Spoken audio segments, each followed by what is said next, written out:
short film sketches, you just gotta see. There ain't nothing else like it on public TV. She's witty, she's pretty, she's got talent galore. But once you see her show, you're gonna wanna see more. Her characters are zany and crazy insane. Remember where you saw it and remember her name. She's so fine, she'll drive you crazy. She's Miss Divine and she's simply amazing.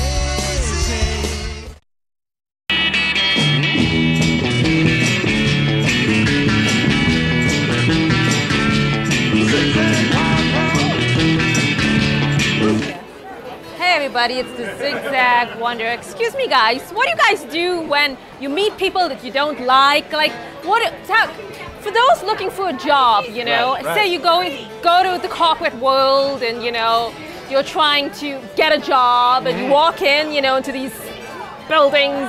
What do you say to a potential boss? Like, if the boss is interviewing you, like, do you like long hours? How would you respond? Long hours? No, I like to cut my hours in half, actually. Okay, and how would you respond to, do you like overtime? Well, the first thing I do is I show them my credentials. And everyone gets a laugh out of it. And what about, can you be part of a team? How do you answer that? Part of a team? Yes, can you work with a team? Look, baby, I work alone. Let's assume the boss is a man. Will you say look baby to the man? Sure, why not? Okay, so look baby, continue. Look, baby? Where? I don't see a baby. Ha ha! Well, can you work as part of a team?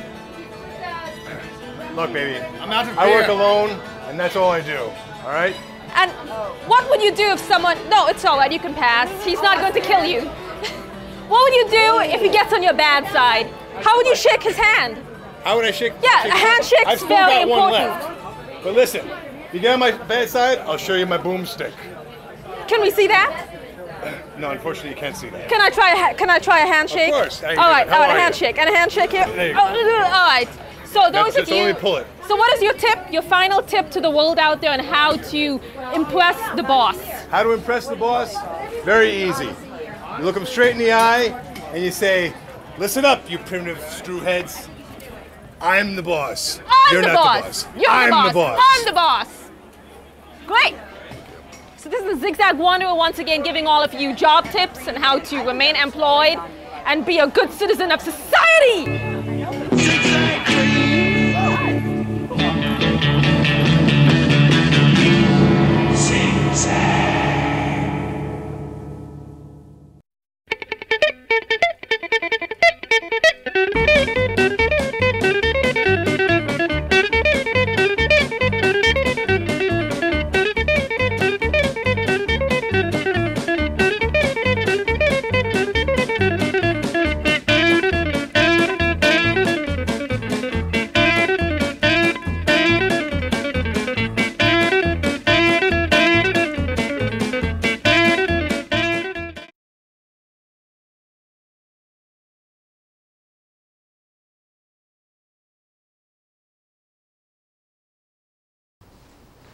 Oh, doctor, I've got a serious problem. Hey, what is it? It's like my whole world has gone topsy-turvy.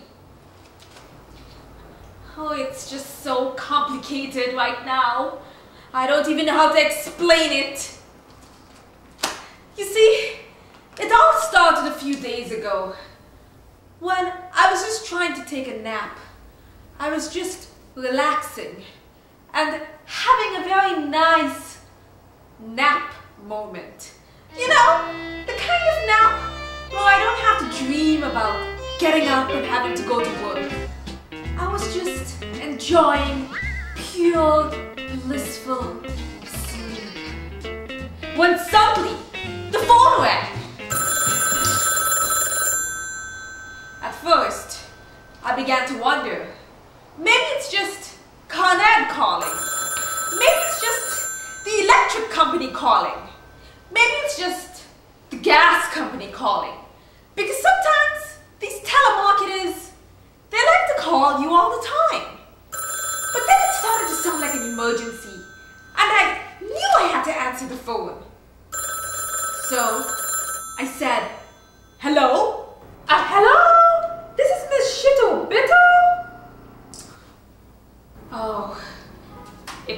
bank teller from my bank, telling me the most awful news, telling me things I didn't want to hear, telling me things I didn't even know was possible. You say your money is not really doing very well with us? Not doing well? Oh no! I exclaimed. Your money is useless to us. All it does is sit in our bank all day long, all night long. It is not exactly of any interest to us. And it's beginning to look kind of bad for our bank's reputation to keep holding your money like this, especially if it's not doing very well. So I'm afraid I'm going to have to ask you to take back your money. I mean, I sympathize with you, I sympathize. I personally don't really know how your money got so sick like that. I had no clue. Maybe your money just needs a home remedy. Just try it.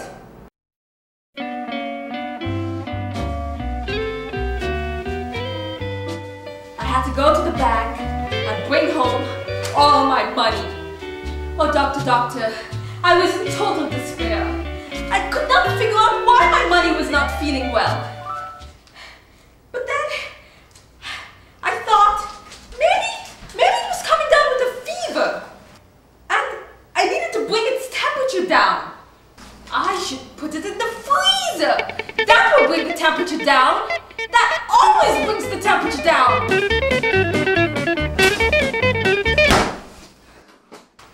But that did not help. It didn't help at all. Because when I took my money out, it was all frozen. Money had now come down with hypothermia. And it was all my fault. It was all my fault. So now, I needed to get the temperature back up. And the only way that I knew how to do it was to put money in the oven. After all, a hot oven can do wonders. Oh, but that did not help. Because now, when I took the money back out from the oven, money was all burning up. It was burning up. It was so hot, it was burning up. It was even beginning to burn me up. Oh, I was so afraid. Now it's gonna get heat exhaustion. And it's all my fault. It's all my fault. I needed to figure out a way to regulate its temperature. You know, so that money could be comfortable. Maybe some cool breeze would help. Sometimes that's all you need. But as soon as I put the fan on, money got really scared. And it started to fly all over the room. All over the room. I couldn't control it. What if money flies away permanently? What do I do? So I spent all afternoon picking up money. Because money was all over the place. It was all over the place. In places I didn't even know money could be in. Money was in the VCR. Money was in the alligator. Money was in the sofa. Money was in the curtains. How could that be? But then I thought, maybe money just needs to regain its senses. Because sometimes, when you spin round and round, you feel better. The world seems like fun. And everything becomes bright and beautiful. Everything! So round and round went the money. Faster and faster. Round and round. Faster and faster. We got married in the fever. Money began to get dizzy. It even began to feel nauseous. I began to get dizzy just watching my money go round and round and round. We were both exhausted. We needed a rest. We needed beautiful sleep. So we thought a nap would be just fine, but then we collapsed on the bed. Oh, but doctor, a terrible thing happened. Money did not wake up. It was passed out in a coma. Nothing I could do would revive it. That's when I knew I had to take money to the doctor. So here I am, doctor. My money is just not doing well. Even the bank doesn't want it. Yes, getting rejected is a terrible, terrible thing. That is why your money must be feeling extra sick. Help me, doctor. Tell me what to do. I'm desperate now. That? I think I know what the problem is. What is it, doctor? Your money just needs to be left alone. I recommend putting it all in a box like this. Then what? What happens now? Just give it some privacy and stop borrowing money to always do things for you all the time. Just let it sit there and soon it will feel better, all on its own. What do I do in the meantime? Should I go to work? No, that is a terrible idea. But doctor, doesn't society say that working is an integral part of life? Yes, but the more you work, the more money you are going to earn. And what is the point of all that money if it is just not going to do very well? It is just going to be very, very sick.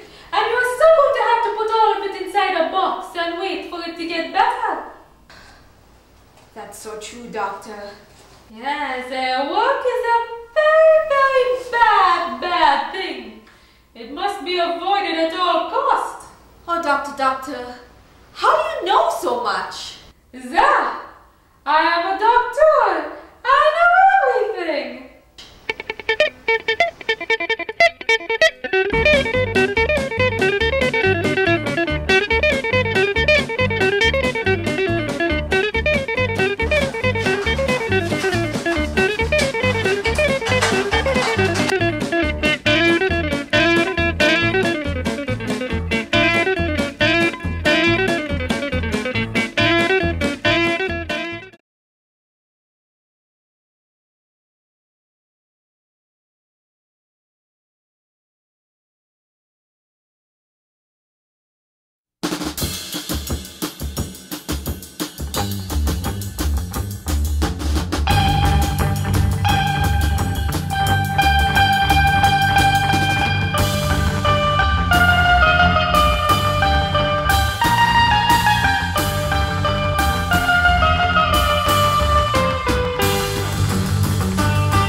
wieder weiß ich in der Kälte ohne Schuh. Draußen in die Seiten reiß ich, weiß nicht, wo ich abends ruh.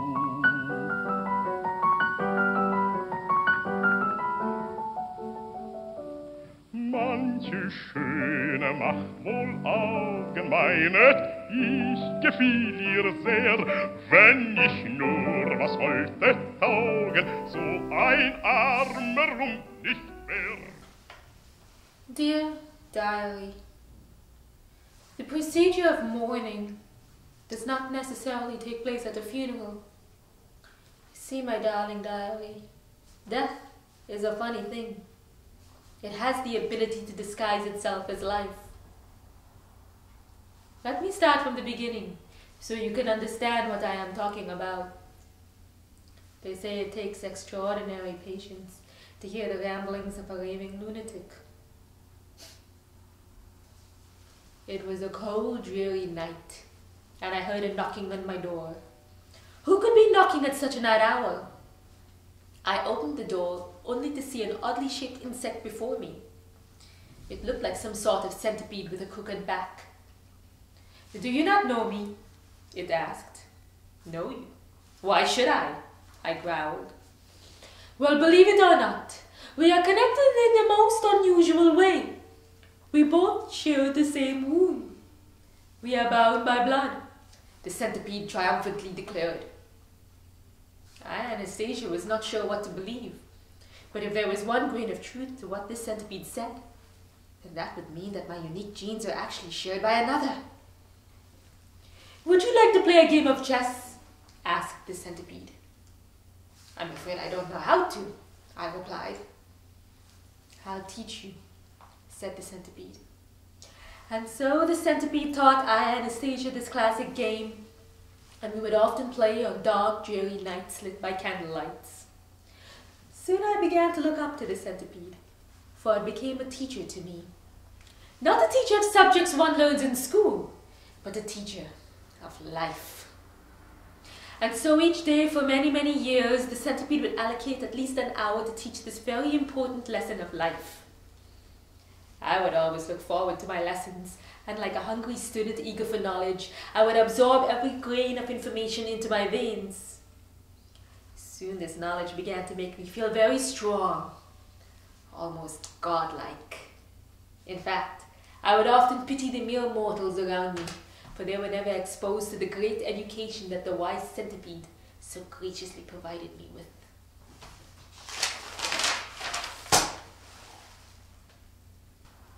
One day, just as my lesson began, I heard a loud, high-pitched squealing sound in the distance. The centipede promptly let out a terrified yelp. "I've got to go!" "But wait," I shouted. "My lesson has not finished!" But the centipede quickly scurried off. I soon followed it into a dark cave. But I couldn't go any further, for I was barricaded by a mountain of cobwebs.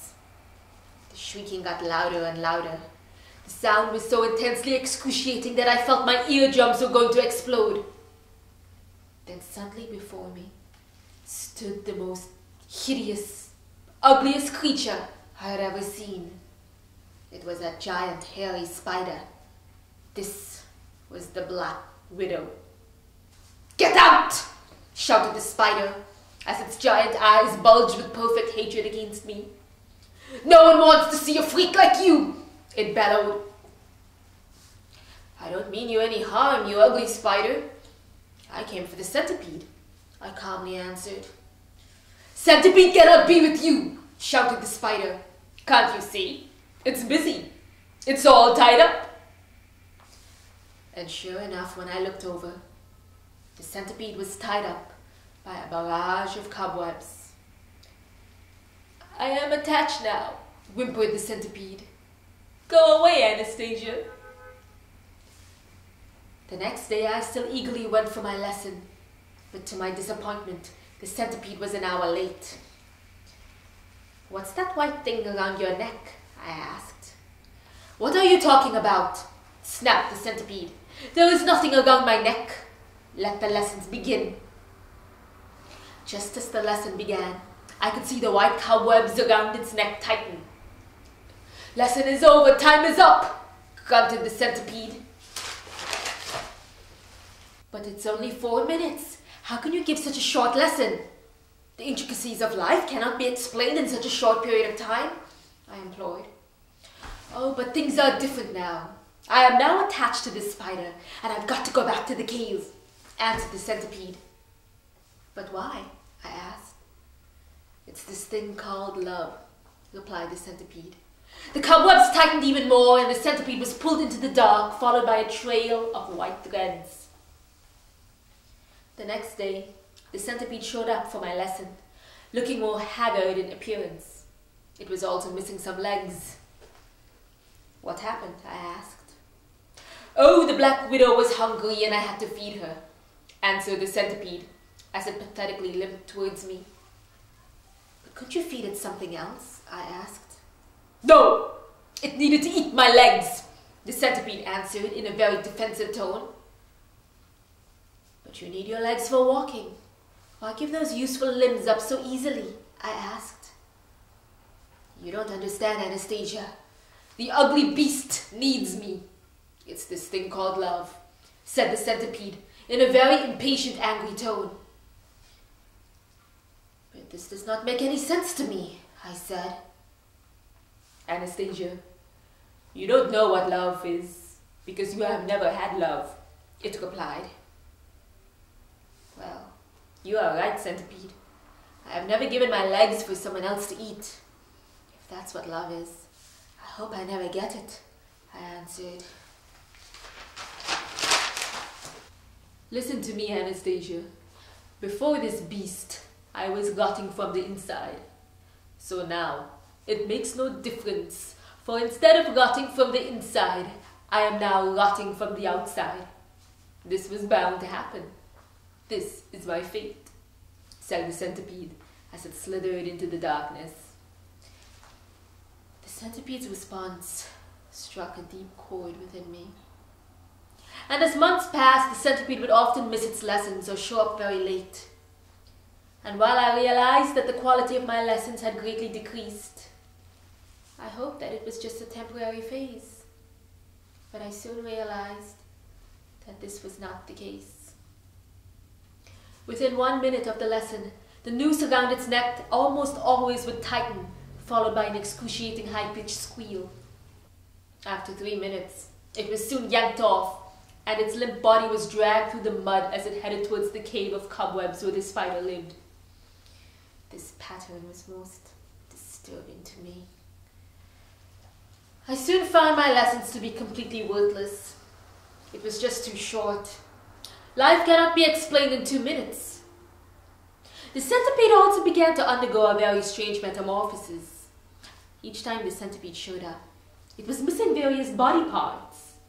Soon its eye, legs, and other limbs had disappeared.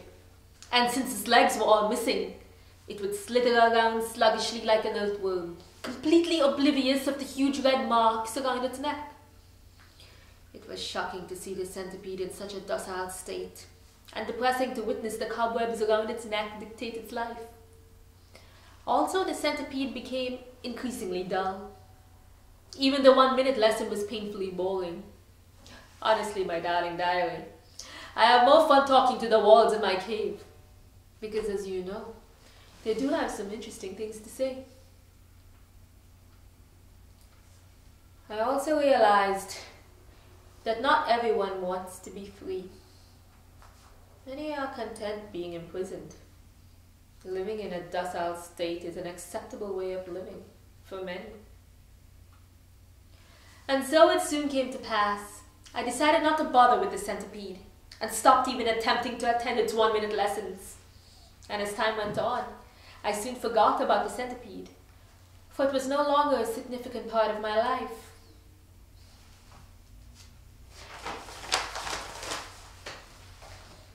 And so it was another cold, dreary night, and I heard a knocking on my door. Who could that be, knocking at such an odd hour in the night? I peeped through the peephole, only to see a strangely shaped insect. It was some sort of earthworm, haggard in appearance, with a huge belly Who are you? I asked. It's me, the centipede, it feebly answered. Let me in. But I don't see a centipede. I see an earthworm. I know of no earthworm, I exclaimed. Oh, Anastasia, let me in, it begged. You must let me in. After all, we are bound by blood.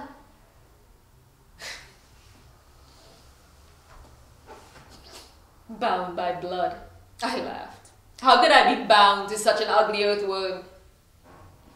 But I am not an earthworm. I am the wise centipede that used to be your teacher, implored the creature. The insect kept knocking on my door, but I refused to open it. Soon it got tired, and as I looked out of my window, I could see the earthworm pathetically slithering away into the darkness. I almost felt sorry for that insect, for there was something familiar about it, but I couldn't quite place my finger on it. But then again, my darling diary, the lesson learned here is that one must never open the door to a stranger. Anastasia.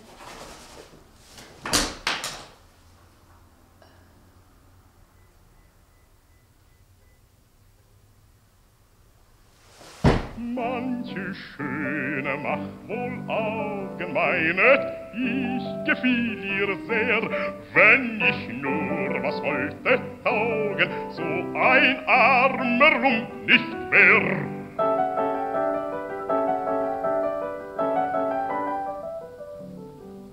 Mag dir Gott ein Mann bescheren, wohl mit 1000 Hochversehn. Said Barnacle Bill the sailor.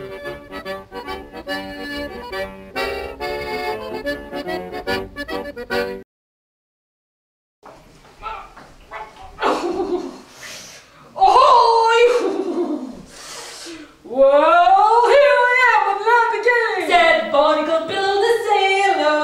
I just drank 16 quarts of gin, said Barnacle Bill the sailor. I had me a gal who's here before. I told her I'd never come back no more, but here I am right at her door, said Barnacle Bill the sailor.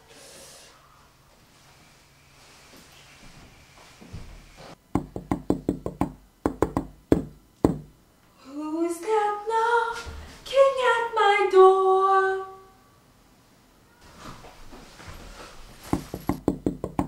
Who's that knocking at my door? Who's that knocking at my door? Cried the fair young maiden.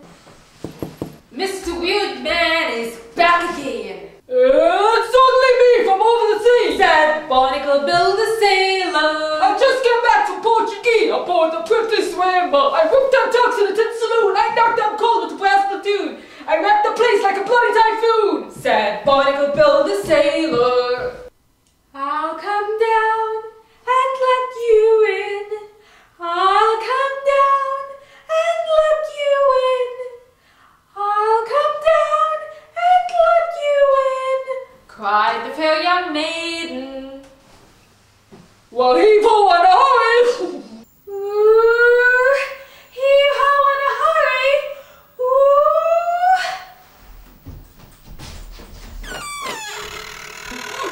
Whoa! Whoa! Whoop! Whoa!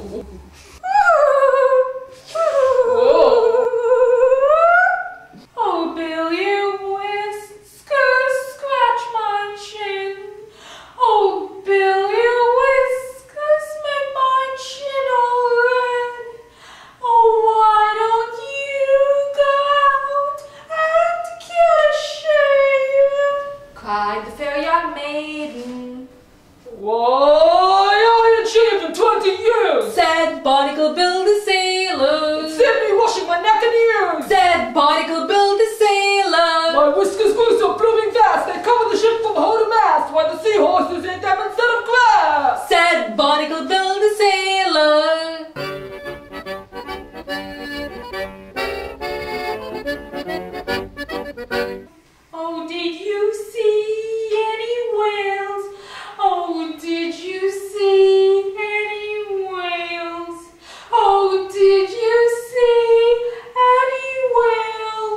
cried the fair young maiden. Oh, it cost me more than 1,000 wells, said Barnacle Bill the sailor. I grabbed a bottle of big toenails, said Barnacle Bill the sailor. I tied them together 2 by 2. I drove them down to Timbuktu and I traded them all for a kangaroo, said Barnacle Bill the sailor. Oh, did you bring me the kangaroo? Oh, I wish I had a kangaroo. Oh, why did you bring me the kangaroo? Cried the fair young maiden. Oh, I couldn't have a fool, I gave it away, said Barnacle Bill the sailor. To the other girl in Mandalay, said Barnacle Bill the sailor. She danced and pranced and shimmied and shook. She wriggled with every step she took, but I left her flat for she couldn't cook, said Barnacle Bill the sailor.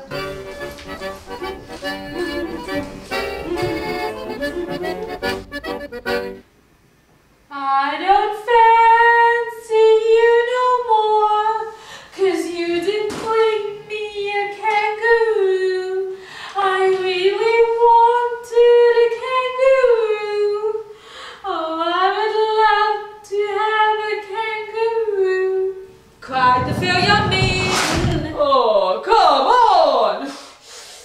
You pretty women are driving me nuts, said Barnacle Bill the sailor. I'll climb aboard a paragraph, said Barnacle Bill the sailor. I'll plunder and sink every ship that comes. I'll hang the crew by the bloody gums so they can walk the plank, those dirty bums, said Barnacle Bill the sailor. Okay, good night. Good night, goodbye.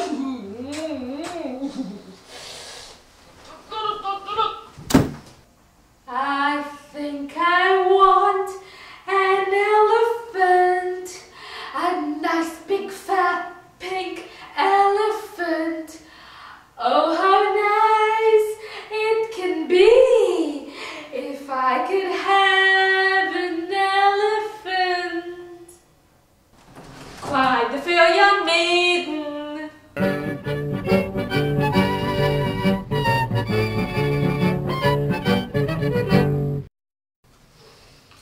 Now, folks, let's not forget that elephants can make great friends. Said Barnacle Bill the sailor.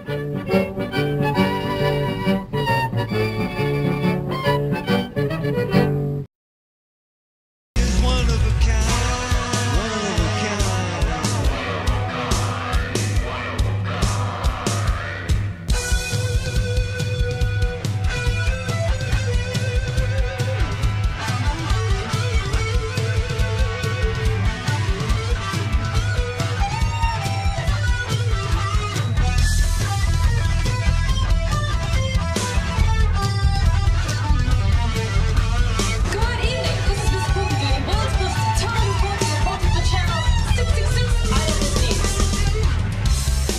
So fine, she'll drive you crazy.